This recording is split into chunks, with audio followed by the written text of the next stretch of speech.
Puncak cinta tertinggi adalah selalu mencintai meskipun gak pernah dicintai, selalu membersamai meskipun sering ditinggalkan, selalu menyayangi meskipun sering dihianati, selalu merindukan meskipun tidak dirindukan, senantiasa membersamai meskipun sering dilukai.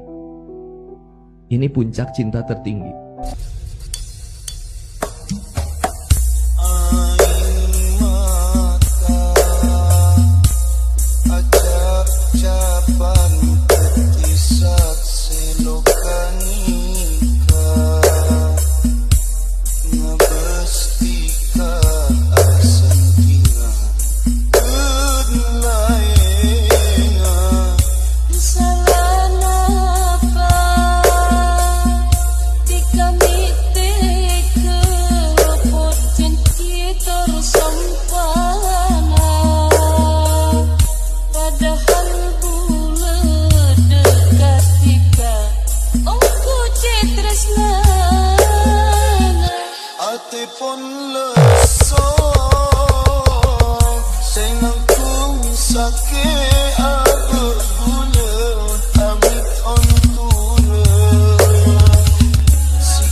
Raja,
sempana, padahal bulan dekat tiga ongko citresnana. Ate pun leso senang kung sakit aku punya amit ontura sikap petika semaksa pula macam kecoma pula tresna raja cinta harta. Tuh ya Allah, abdi nangis baila bagi rasa nikah. Abdi na ikhlas esto tapi ate nyiksa. Tak kuat bulat pun narima corona loka. Tika